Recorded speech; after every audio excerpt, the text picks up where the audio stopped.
All right, so you heard Andrea mentioning this. We're going to move on. Still no word on Robert Levinson's whereabouts. He went missing in Iran back in 2007 while on an unauthorized mission for the CIA. His family says they believe he's still being held. And they say they found out about the prisoner exchange involving Amir Hekmati that you just saw coming home. They found out what was going on television with no warning from the White House. Watch. Feel extremely betrayed by them. They have done nothing to get in touch with me other than after I asked them to. This country hasn't done its duty to get him home. I believe every day he's trying to come home to our family. We will never give up.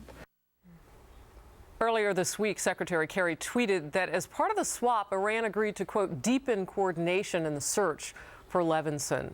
What does that mean exactly, Stephen? Yeah, I mean, this is what's so curious about the administration's language with respect to Levinson is there's an assumption behind everything you hear from the administration. That tweet, John Kerry's interview yesterday, in which he said that the Iranians were going to help us look for Levinson. The assumption behind all of the public rhetoric from the administration is that the Iranian regime had nothing to do with his disappearance. And I just think that's unlikely, certainly unlikely. You talk to intelligence professionals and they believe everybody. Like how? Yeah, they certainly have. They certainly. It's fair to say that they have a wide surveillance net. Yes, they know what's going on in their country at the very least. And I think most people, if you talk to people who have been involved with the case, believe that the Iranian regime had something to do with his disappearance.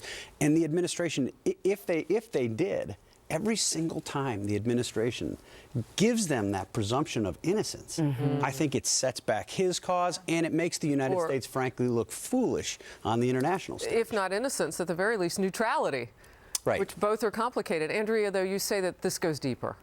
It does. And Stephen, you're absolutely right. I mean, we heard over the weekend the administration spin us, and they still are, that diplomacy is working. And I don't think leaving an American behind is diplomacy working. I mean, for $150 billion, he should have been part of that deal. So it points to profound incompetence on behalf of an administration, but also, again, one that's comfortable leaving Americans behind in favor of legacy.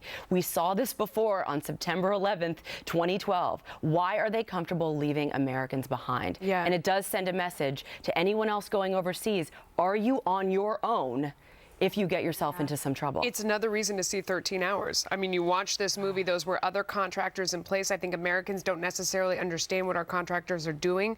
They think of them maybe as mercenaries. They don't realize how much risk they're in. This is the same situation, another reason to see the movie. But the thing I don't understand is John Kerry says he's not sure if he's alive or not. At the same time, like, that seems like really weird spin at the same time. And I think the ultimate question that you raised is, are we exchanging these men at what risk to our national security, which is the dark side and the flip side of what we just saw with We don't know if John Kerry's mentally alive or not. I mean, that's really the question at hand. But it's serious questions. Amir Hekmati.